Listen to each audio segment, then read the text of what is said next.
Hey guys, I'm Dave and welcome to the Trull Gallery. Today, we're going to try to salvage this crappy old chisel.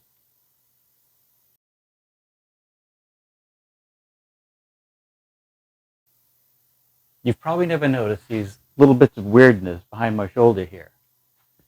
These are some of the treasures that have come out of our backyard. Some of them are to be expected. There's several marbles and playthings. There's a few random bits of metal, possibly a pulley, and a kind of interesting tool marker from one of the local builders. One of the other things we've dug up is this ratty old chisel. Now, best guess is it's kind of a Craftsman or Stanley from 60s or 70s. And it certainly has no edge. And it would be way easier to go out and just, get a new one. But it's kind of cool looking, and I think it might be worth a challenge. So with that said, let's see if we can bring this guy back to life. Before I begin to clean up the chisel, let's take a look to see how beat up it really is. The blade is badly rusted and pitted, and the handle's all scratched up. There's no logical reason to save this chisel, but that's never stopped me before. And the blue tape there is just to minimize any additional scratches from getting on the handle. And yeah, there's clearly no cutting edge on this thing. I don't have a bench grinder yet, so I thought I'd start with a wire wheel and the drill press. That removed the top layer of gunk, but didn't do much to reveal any signs of the steel that I'm hoping is still buried in there somewhere. I gave all the faces a few minutes on the wheel before moving on to something a bit more aggressive. I clamped a piece of regular 120 grit sandpaper to my glass sharpening plate and began to flatten the back of the chisel. It only took a few strokes before I started to see some progress.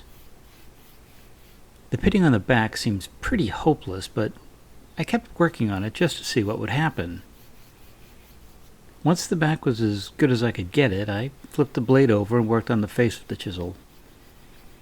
These edges won't affect the cutting ability, but if I'm going to clean it up, I want the entire blade to look nice. Or nicer. I swapped out the 120 grit paper for some wet dry 220 grit paper and continued to work on cleaning up the back of the blade. Again, when I got that as clean as I could, well, at least without making a career out of sharpening this blade, I flipped the chisel over and worked on the other faces and edges. After removing as much rust and gunk as I could by hand, it was time to break out the machines. I do most of my sharpening now with the Worksharp WS3000, and yes, I bought this with my own money. I started with a 120 grit disc and again started with the back. You can see here that while I managed to remove a fair amount of rust, there's still a lot of pitting. So much so that I'm not sure if I'll ever get a decent edge on this chisel. Since I'm removing a fair amount of steel, I use a cup of water to help cool the blade as I work. Here you can see that after a few minutes, the leading edge of the back is clean, and that's really all you need. While I'm here, I'm going to work the front face and those edges again, just to make things pretty. I flipped the plate over, giving me access to the 400 grit paper. Cleaning up the back goes much faster since I'm only cleaning up the marks from the coarser grits. After a few minutes, you can start to see the back is nice and flat, and it's even starting to reflect light. Now that I've got the back flat, I can start to work on the bevel or the cutting edge.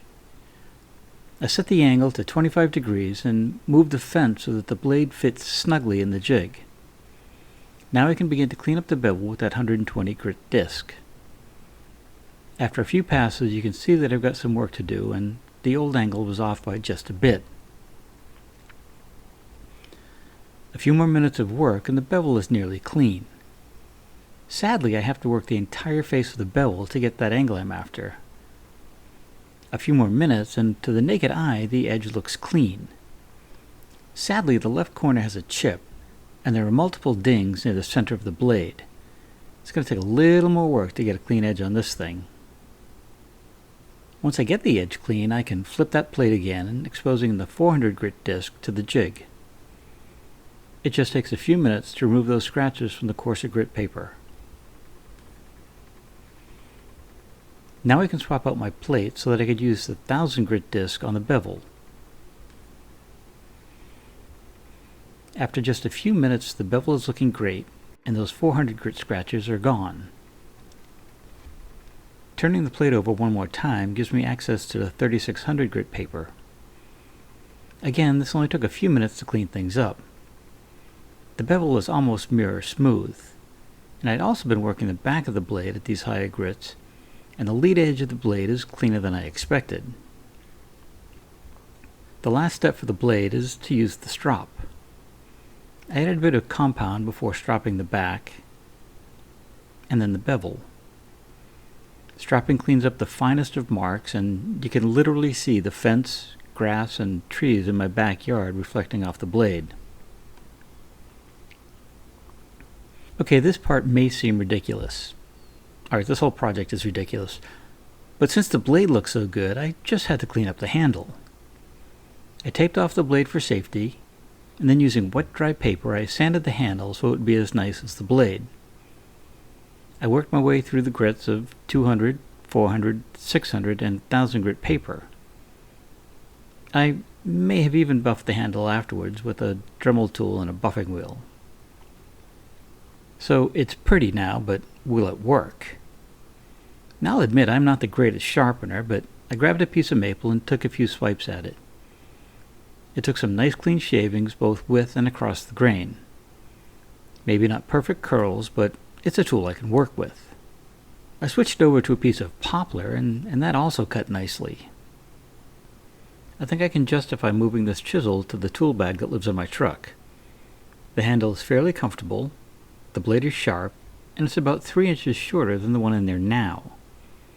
And that long chisel I have is always getting caught on stuff when I'm digging around in my bag. I had this new chisel, or new to me, that I can use on job sites, and it didn't cost me a cent. Okay, a few hours of work maybe, but when is a free tool ever free? If a chisel this beat up can be brought back to life, maybe you can salvage that one that you lent to a buddy who came back with a nick in it. Or that one you used to open a paint can? Don't tell me you've never done that. Love to hear your thoughts on this video. Was there something I could have done differently, easier, more efficiently? Drop in the comments below. I'm also curious if you've ever had a chisel that bad or just really beat up that you've ever salvaged. If you enjoyed this video, maybe give us a thumbs up and share it with friends. And if you haven't already, maybe it's time to hit that subscribe button and a little bell so you get notified each time I put out a new video. As always, I don't have a clue what's coming up next, but it should be something interesting. So until then, have a great day, stay safe, and we'll see you soon.